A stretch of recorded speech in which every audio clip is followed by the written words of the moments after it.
ये लो आपका चॉकलेट। क्या हुआ बाबा, क्या परेशानी है आप बताएं। बेटा मेरी तो ख्वाहिश है हज या उम्रा। बाबा मैं अल अरीस टूर्स एंड ट्रैवल्स को जानता हूँ। हाँ हाँ वही जो नियामत तहरी के अपोजिट और जमजम बेकरी के पीछे। जियारतें कैसे करूँगा और हैदराबादी खाना? वहाँ पे आपको जियारतें अच्छे से हो जाएगी। तो हैदराबादी खाना 3 टाइम लजीज खाना ईरानी चाय के साथ। और अब्बाजान आपको पता है हैदराबाद से जिद्दा, जिद्दा से हैदराबाद डायरेक्ट फ्लाइट है। मक्का मदीने को जाने के लिए वहाँ पे एसी बस का भी इंतजाम है।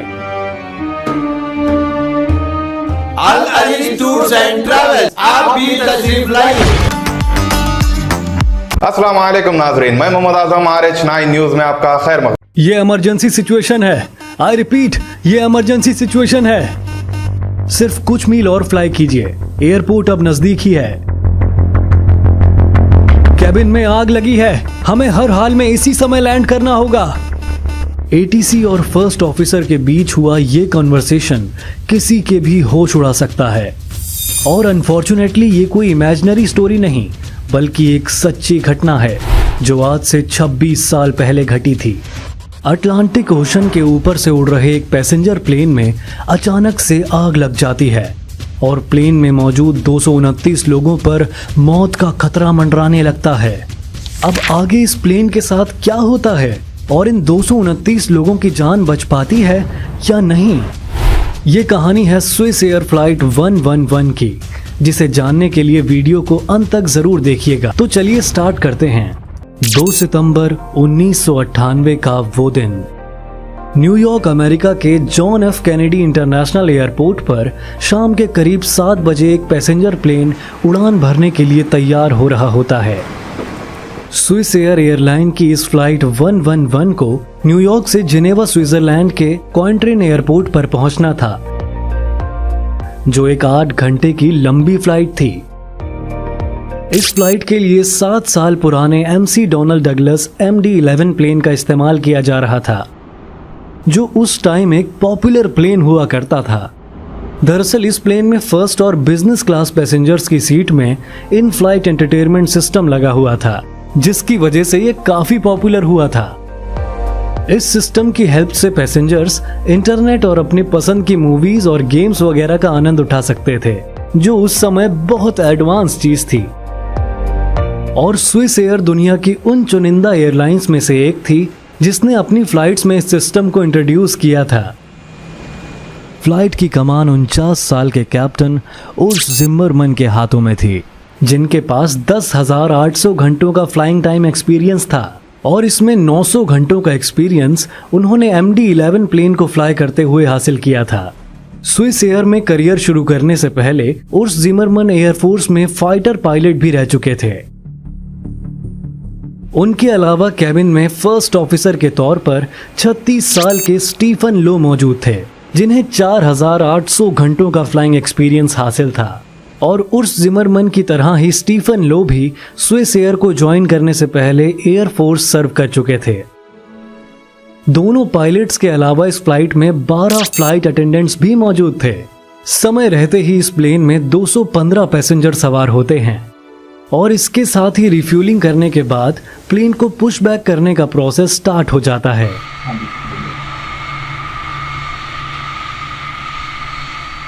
धीरे धीरे करके प्लेन रनवे तक पहुंचता है और पायलट्स इसके इंजन फायर कर देते हैं। कुछ ही पलों में टैक्सिंग स्टार्ट हो जाती है और प्लेन रनवे पर तेजी से दौड़ते हुए 8:18 पर टेक ऑफ कर जाता है। टेक ऑफ करने के 15 मिनट बाद जैसे ही फ्लाइट अपने क्रूजिंग ऑल्टीट्यूड पर पहुंचती है, प्लेन में कंप्लीट रेडियो ब्लैकआउट हो जाता है, जो 13 मिनट तक रहता है। शुरुआत में पायलट्स को लगता है कि प्लेन के रेडियो सिस्टम में कुछ बड़ी गड़बड़ी हुई है, लेकिन बाद में उन्हें रियलाइज होता है कि असल में उन्होंने गलत रेडियो फ्रीक्वेंसी इंसर्ट कर दी थी। इसके बाद तकरीबन आधे घंटे का सफर बड़े ही आराम से और बिना किसी परेशानी के बीतता है। लेकिन टेक ऑफ करने के 52 मिनट बाद यानी रात 10:10 पर जब प्लेन 33,000 फीट की ऊंचाई पर होता है, तो पायलट्स को अचानक से कॉकपिट में कुछ जलने की बू महसूस होती है। कंफर्म करने के लिए कैप्टन एक फ्लाइट अटेंडेंट को कैबिन में बुलाते हैं और उससे पूछते हैं कि क्या उसको भी कुछ जलने और धुएं की बू आ रही है। फ्लाइट अटेंडेंट कंफर्म करती है कि उसको भी ये स्मेल आ रही है। कंफर्म होते ही कैप्टन उसको एयर कंडीशनिंग वेंट्स को बंद करने का ऑर्डर देते हैं। दरअसल उस जमाने में कमर्शियल प्लेन के अंदर एयर कंडीशनिंग वेंट से थोड़ा बहुत धुआं निकलना नॉर्मल माना जाता था। ऐसे में कैप्टन को लगता है कि ये जलने की बू इन्हीं वेंट से आ रही होगी और इसलिए वो इन्हें बंद करवा देते हैं। वेंट्स के बंद होते ही जलने की गंध व धुआं दोनों कॉकपिट से गायब हो जाते हैं।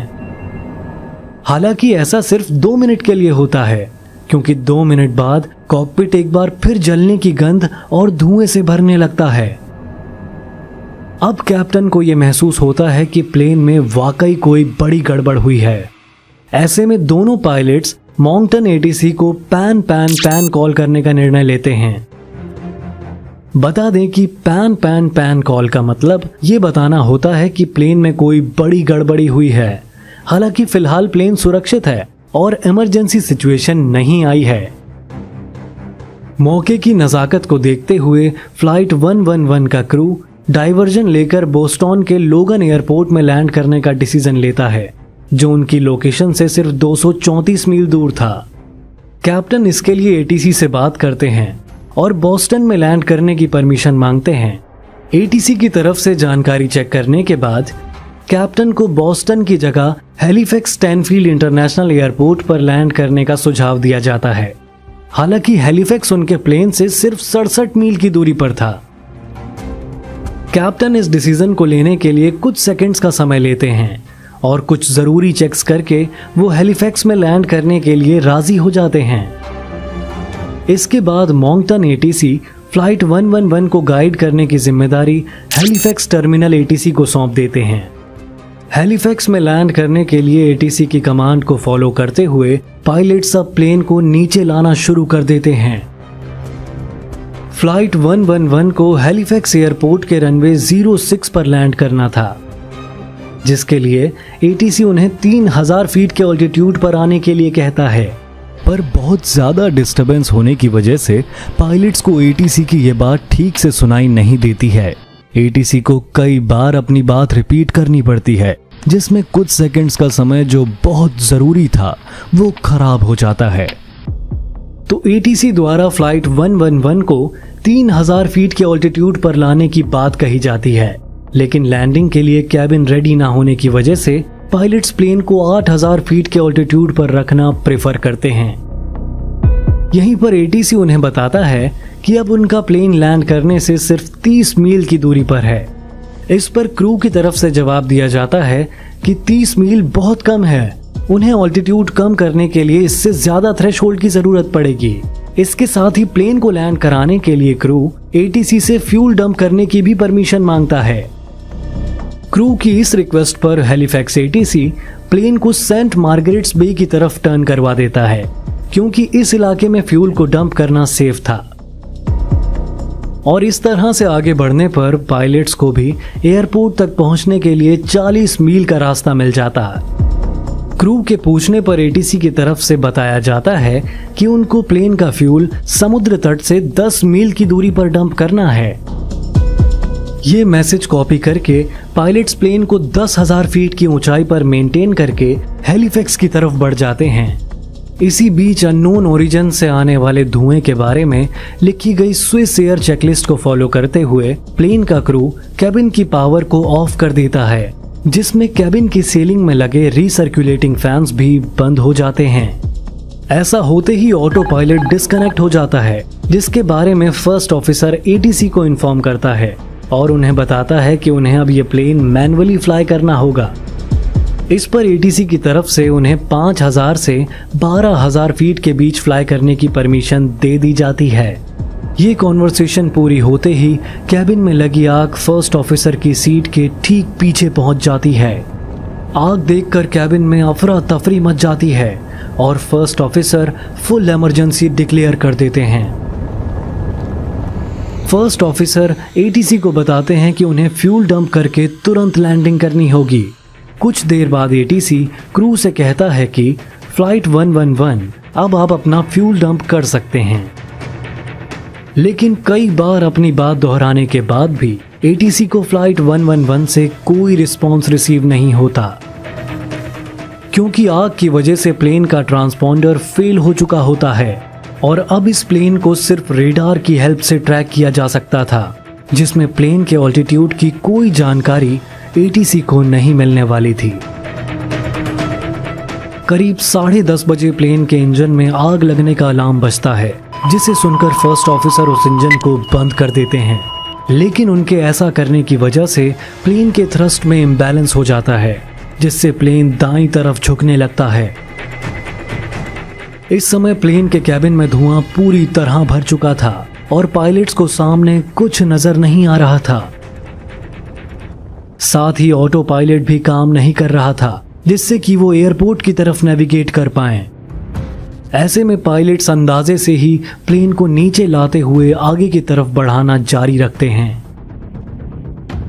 हालांकि उन्हें इस बात का जरा भी अनुमान नहीं होता कि वो एयरपोर्ट नहीं बल्कि समुद्र की तरफ बढ़ रहे हैं। कोई विजुअल रेफरेंस ना होने की वजह से पायलट्स के पास अंधेरे में तीर चलाने के अलावा और कोई चारा नहीं था। आगे मौजूद खतरे से अनजान, दिल में जिंदा रहने की उम्मीद लिए पायलट्स प्लेन को उसी दिशा में बढ़ाते जाते हैं। लेकिन तभी 10:31 पर एक तेज धमाके के साथ प्लेन के परखच्चे उड़ जाते हैं और हर तरफ शांति छा जाती है। असल में ये प्लेन 555 किलोमीटर प्रति घंटे की रफ्तार से अटलांटिक महासागर में नोवा स्कॉटिया, कनाडा के सेंट मार्गरेट्स बे के पास क्रैश हो जाता है और मौके पर ही प्लेन में मौजूद सभी 229 लोगों की जान चली जाती है। अब सबसे बड़ा सवाल ये रह जाता है कि इस प्लेन में आखिर आग लगी कैसे।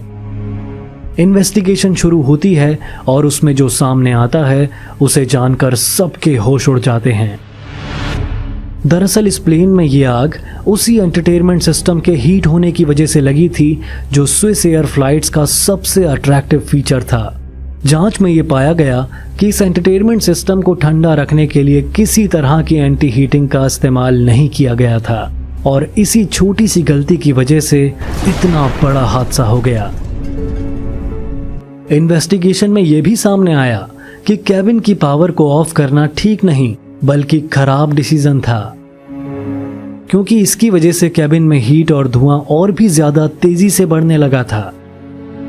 इस हादसे ने सिर्फ स्विस एयर को ही नहीं बल्कि दुनिया भर की एयरलाइंस को कई सबक सिखाए और उनके अकॉर्डिंग दुनिया भर के प्लेन्स व उनके एंटरटेनमेंट सिस्टम में कई बदलाव किए गए। लेकिन इस सब के बावजूद उस दुख को कभी नहीं भुलाया जा सका जो इस हादसे की वजह से मिला। नाजरीन इजाजत दीजिए और बने रहिए हम सब की आवाज RH9 न्यूज के साथ। चैनल को सब्सक्राइब कीजिए, वीडियो को लाइक कीजिए, जितना हो सका ज्यादा से ज्यादा शेयर कीजिए। खुदा